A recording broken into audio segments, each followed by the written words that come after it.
আচ্ছা স্যার, আপনি কি প্রেম করেন? সরি সরি বলতে বলিনি, প্রেম করেন কিনা জিজ্ঞেস করলাম। না, প্রেম করি না আমি।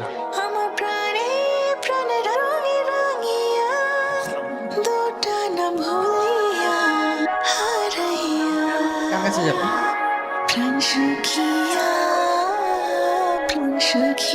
স্যার আসছেন? না, এখন আসি না, একটু পর আসবো। চলেন কোথায়? ছাদ, ছাদে কেন? গেলেই বুঝবেন। আমরা ছাদে কেন আসলাম? স্যার আসলে আমার বন্ধু রুমে পড়তে ভালো লাগে না, তাই আজকে নেচারের মাঝে আপনি আমাকে বায়োলজি পড়াবেন। এইখানে আমি তোমাকে বায়োলজি পড়াবো? হ্যাঁ, এখানে কি সুন্দর ওয়েদার, কেন পড়াবেন না? আমাদের জীবনে এরকম সুন্দর ওয়েদার আরো আসবে, কিন্তু এই যে সময়টা যে চলে যাচ্ছে জীবন থেকে, এটা কিন্তু আর ফেরত আসবে না। সো টাইমের প্রপার ইউটিলাইজেশন করা উচিত। তোমার বাবা আমাকে রেসপন্সিবিলিটি দিয়েছে যে তোমাকে ঢাকা ইউনিভার্সিটিতে অ্যাডমিশন টেস্টে চান্স পাওয়ার জন্য। সো এটা কিন্তু আমার দায়িত্ব। হ্যাঁ হ্যাঁ, চলো। এখানেই তো গলদ স্যার। কোনখানে গলদ? সেটা আপনি বুঝবেন না, আজকে আপনি চলে যান। চলে যাব মানে? আমি সেদিনও চলে গিয়েছি তোমার কথা, আমি আজকে কোনোভাবেই যাচ্ছি না। চলো, পড়তে চলো, আসো। আসসালামু আলাইকুম স্যার। ওয়ালাইকুম সালাম। কেমন আছেন আপনি? ভালো আছি। আপনি আমি ইরা, কে? আপনার স্টুডেন্ট স্যার, ইরা। আমার স্টুডেন্ট? জি। না না না না, কোন একটা মিসআন্ডারস্ট্যান্ডিং হচ্ছে। আমার ইরা নামে কোনো স্টুডেন্ট ছিল না। স্যার আপনি আমাকে চিনতে পারছেন না? আমি আপনার স্টুডেন্ট ইরা। না, আমি চিনতে পারছি না, সরি। জানি আপনি আমাকে চিনতে পারছেন, আমি ইরা স্যার।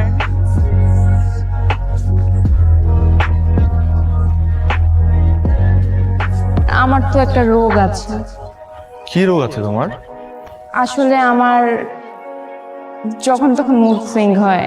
আজকে পড়তে ইচ্ছা করছে না, আপনি চলে যান। কিরে, মুড আপ নাকি? কথা বলছিস না কেন? কোনো ঝামেলা হয়েছে? আচ্ছা, তোর নতুন স্টুডেন্টের খবর কি? ভালো না, মনে হয় না স্টুডেন্টের বেশি দিন পড়াইতে পারবো। 2 দিন হয়ে গেছে, এখনো বই খুলতে পারিনি। কথার কি জাজ ওরে বাবা! এই জেনারেশনের ছেলে মেয়েদের একটা ঝামেলা আছে, ওদেরকে কোনোভাবেই কন্ট্রোল করা যায় না। মামা। মামাকে ডাকছো কেন? এই মামা, আরে মামাকে কেন ডাকছো? চলেন। কোথায় যাব? মামার সাথে। মামার সাথে কোথায় যাব? আগে চলেন, তারপর বুঝবেন। চলেন, আর তো আসেন। আমি পড়বো আজকে। কি আমরা কোথায় যাচ্ছি? আগে চলেন না, আগে বলেন না। গেলেই বুঝবেন। আমার এখনই জানতে হবে। পার্কে। কিন্তু তুমি যা শুরু করছো, এভাবে তো আমি তোমাকে পড়াইতে পারবো না। স্যার আপনি আমার কথাটা শুনেন, আমি চিটাগং ইউনিভার্সিটি পড়তে চাই, ঢাকা ইউনিভার্সিটিতে না। হোয়াট? হুট করে তুমি ঢাকা থেকে চিটাগং ইউনিভার্সিটি কেন শিফট করতে যাচ্ছ? স্যার আমার বয়ফ্রেন্ড চিটাগং ইউনিভার্সিটিতে পড়ে, বুঝতেই তো পারছি। কার বয়ফ্রেন্ড? আমার। হোয়াট? পিচ্ছি মেয়ের বলে বয়ফ্রেন্ড আছে? পিচ্ছি? আমি পিচ্ছি না। না, তুমি পিচ্ছি না, তোমার বয়ফ্রেন্ড পিচ্ছি। তোমার বয়ফ্রেন্ড কি তোমার মতোই দেখতে, পিচ্ছি টিচ্ছি সেম? আল্লাহ। স্যার। শোনো, তোমার এখন পড়াশোনা করার বয়স, প্রেম করার বয়স না। স্যার জেনজিরা পড়াশোনা আর প্রেম দুটো একসাথেই মেনটেন করতে পারে। আর আপনি আজকে থেকে আমাকে চিটাগং ইউনিভার্সিটির অ্যাডমিশনের জন্য পড়াবেন, ঢাকা ইউনিভার্সিটির জন্য না। পার্কে গিয়ে আমার মেয়েকে প্রেম নিবেদন করছে। কত বড় সাহস! এই তুমি কি, তুমি এই বাড়িতে টিউশনি করো, তুমি চাকরি করো আমাদের, তার মানে তুমি এই বাড়ির চাকর? ছি, তোমার মালিকের মেয়ের দিকে তাকাইছো, তোমার তো চোখ তুলে ফেলা উচিত। আচ্ছা, আপনি কিন্তু একটা কথা বলবা না। এই পুলিশে ফোন করো, পুলিশে ফোন করে ওকে ধরে দাও। ও আজকে আমার মেয়ের সাথে এরকম করছে, কালকে আরেকটা বাড়িতে গিয়ে করবে। ও যেন কোনো বাড়িতে টিউশনি করতে না পারে, তার ব্যবস্থা করো। ছোট লোক কোথাকার, আমি তো ভাবছিলাম তুমি ভদ্রলোক। আরে তুমি তো একদম ছোট লোকের বাচ্চা কোথাকার। প্লিজ আন্টি, আপনি আমার মা বাবাকে নিয়ে কিছু বলবেন না। খুব লাগতেছে না? খুব লাগে। দেখেন, আপনার কিছু বলতে হলে আপনি আমাকে।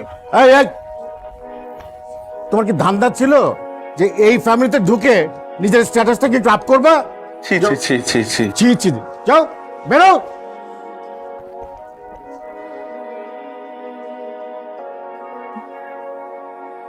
যাও, গেট লস্ট। ফাজিল কোথাকার। ম্যাডাম, আপনি কার কাছে যাবেন? আমি রিফাত স্যারের কাছে যাব। একটু দাঁড়ান, আমি একটা কল দিয়ে না না না, কল দিবেন না প্লিজ। ম্যাডাম, তার পারমিশন ছাড়া তো আমি আপনাকে যেতে দিতে পারি না। আমি বেশি সময় নিব না। কি হয়েছে এখানে? স্যার দেখেন না, উনি রিফাত স্যারের কাছে যাবে, কিন্তু তার পারমিশন ছাড়া তো আমি যেতে দিতে পারি না। ও রিফাতের কাছে যাবেন? রিফাত কি হয় আপনার? Boyfriend, husband? জি জি হাজবেন্ড। ও আচ্ছা আচ্ছা, আমি রিফাতের বস। আসসালামু আলাইকুম। ওয়ালাইকুম সালাম। তো রিফাতের ওয়াইফ, আপনি নিচে দাঁড়িয়ে আছেন কেন? আপনি উপরে যাবেন, আসেন। না না, আজকে না হয় না, আজ আপনি যদি ওকে একটু কষ্ট করে নিচে পাঠাতেন আমার জন্য খুবই ভালো হতো। ও ঠিক আছে, আমি ওকে পাঠিয়ে দিচ্ছি। Hello young man. Good morning sir. Good morning. কোথায় যাবো স্যার? বউয়ের কাছে? আপনার বউর কাছে? আমার বউ না, তোমার বউ। আমার বউ? আমি বউ কোথায় পাবো স্যার? আহা, দাঁড়িয়ে আছে। কোথায় দাঁড়িয়ে আছে? অফিসের নিচে যাও। স্যার আমি কোথায় যাবো স্যার? যাও যাও যাও। স্যার আমি বিয়ে করিনি স্যার, আপনার একটা ভুল। সব জানি, যাও যাও। স্যার আমার কোনো বউ নেই স্যার, আমি আপনার ভুল হচ্ছে কোনো অন্য কারো কোনো কলিগের, আপনাদের কারো বউ। তুমি তোমার বউকে সরিটা বলে আমাকে এসে থ্যাঙ্কস দাও। যাও যাও যাও। স্যার আমি কার বউকে সরি বলবো স্যার? যাও। কি সমস্যা আপনার? সমস্যা কি আপনার? আমাকে ফলো করতে করতে আমার অফিস পর্যন্ত চলে আসছেন, এখানে এসে সিম ক্রিয়েট করছেন কেন? প্রবলেম কি আপনার? স্যার আমি ইরা। আমি জানি আপনি এরা আমার স্টুডেন্ট ছিলেন, তাই তো? I remember everything, I remember everything. এটা আমার কাজের জায়গা। এখানে এসে আপনি মিথ্যা কথা বলছেন, you are my wife, you are not my wife. আপনার সাথে আমার কোনো ধরনের সম্পর্ক নেই, আপনি আমার স্টুডেন্ট ছিলেন, দ্যাটস ইট। আগেও একবার আমার ক্ষতি করার চেষ্টা করেছিলেন, এখনো আবার ক্ষতি করার চেষ্টা করছেন। ওয়াই? আমি আপনার সাথে কোনো অন্যায় করেছি? কোনো কুপ্রস্তাব দিয়েছিলাম আপনাকে? না, দেইনি। কিন্তু আপনি উল্টা আমার ক্ষতি করার চেষ্টা করেছেন। আপনার ফ্যামিলিকে বলেছেন যে আমি আপনাকে উল্টাপাল্টা অফার দিয়েছি, প্রেমের অফার দিয়েছি। আমার শুনতে হয়েছে আপনার মায়ের কাছ থেকে যে আমার ফ্যামিলি খারাপ, আমার বাবা মা খারাপ। সেদিন আমি কিচ্ছু বলি না, শুধুমাত্র আপনার দিকে তাকিয়ে, কারণ আমার মনে হচ্ছে আপনি ছোট মানুষ, আপনি হয়তোবা না বুঝে এই কাজটা করে ফেলেছেন। But not anymore. আমি এটা ছেড়ে আসছি, এখন আমি একটা নতুন লাইফ লিড করছি। প্লিজ এখানে আমাকে ডিস্টার্ব করবেন না, ওকে? আমি কখনো আপনার সাথে আর দেখা করতে চাই না, কথা বলতে চাই না। প্লিজ দয়া করে আপনার এই চেহারাটা আমাকে কখনো আর দেখাবেন না। তুমি না আমাকে বলেছিলে যে আমি তোমাকে ক্ষমা করে দিলে তুমি আমার আশপাশে থাকবে না কখনো? জি, আর যদি ক্ষমা না করি? তাহলে পাশে পাশে থাকবো কতদিন? সারা জীবন। Is it a promise? More than a promise.